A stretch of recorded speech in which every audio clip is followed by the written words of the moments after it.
कुशीनगर में चिटफंड कंपनियों का धोखाधड़ी का मामला सामने आया है। चिटफंड कंपनियों द्वारा फर्जी आधार कार्ड और फर्जी निर्वाचन कार्ड बनाकर महिलाओं को लोन देने का मामला सामने आया है, जिसमें महिलाओं ने पुलिस को शिकायत कर और तहरीर देकर कार्रवाई की मांग की है। पूरा मामला कुशीनगर के कप्तानगंज में चिटफंड कंपनियों की कई शाखाएं चल रही हैं, जिसमें महिलाओं को समूह बना करके लोन दिया जा रहा है।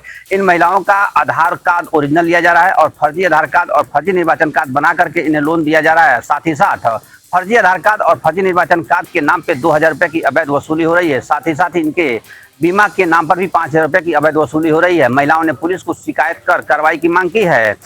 महिलाओं ने बताया कि आधार कार्ड हमारा ओरिजिनल लिया जाता है और फर्जी आधार कार्ड बना करके हमें लोन दिया जाता है और 2000 रुपए की मांग भी की जाती है। जिसके बाद हमने पुलिस को तहरीर दिए हैं। इस संबंध में पुलिस अधीक्षक कुशीनगर से बात की गई तो उन्होंने मामले को जांच कर कार्रवाई करने की बात कही है। अब देखना यह होगा कि कार्रवाई कब होती है। आदित्य पांडे, जनता टीवी, कुशीनगर।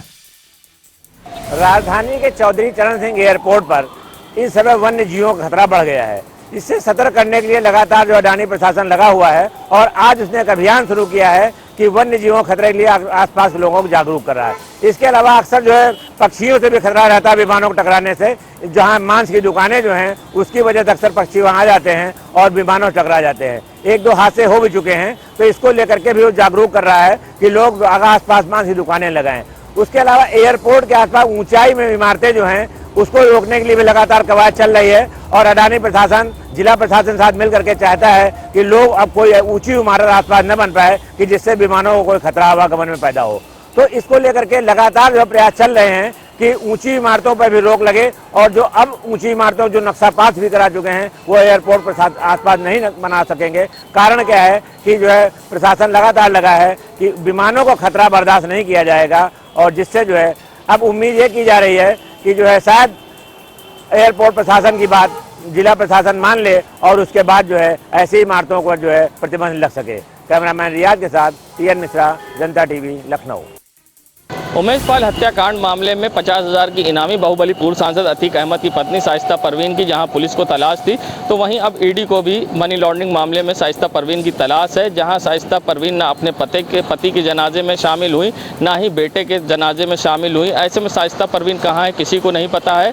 तो वहीं ईडी ने लुकआउट नोटिस भी शाइस्ता परवीन के खिलाफ जारी किया है। शाइस्ता परवीन की मनी लॉन्ड्रिंग मामले में अब तलाश है। सूत्रों के अनुसार अतीक अहमद ने कई बिल्डर और अपने सहयोगियों के नाम का खुलासा किया था जेल से, जिसके बाद भी ईडी को कुछ साक्ष्य मिले हैं जिसमें शाइस्ता परवीन से बड़े खुलासे हो सकते हैं। इसलिए ईडी को अब शाइस्ता परवीन की तलाश है।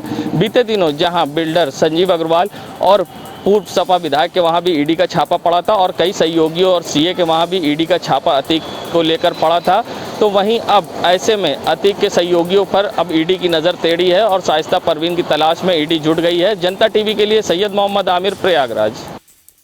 चर्चाओं में रहने वाला जिला अस्पताल आज सुबह फिर सुर्खियों में आ गया। आज सुबह 7 बजे ही जिला अस्पताल के सारे कर्मचारी धरने पे बैठ गए। मांगे लेकर लगातार वो सीएमएस के कार्यालय के बाहर प्रदर्शन करते हुए देखे गए। यहाँ की 2 दर्जन से अधिक कर्मचारी जो थे वो अपनी छुट्टी की मांग को लेकर सीएमएस के कार्यालय के बाहर प्रदर्शन में बैठ गए।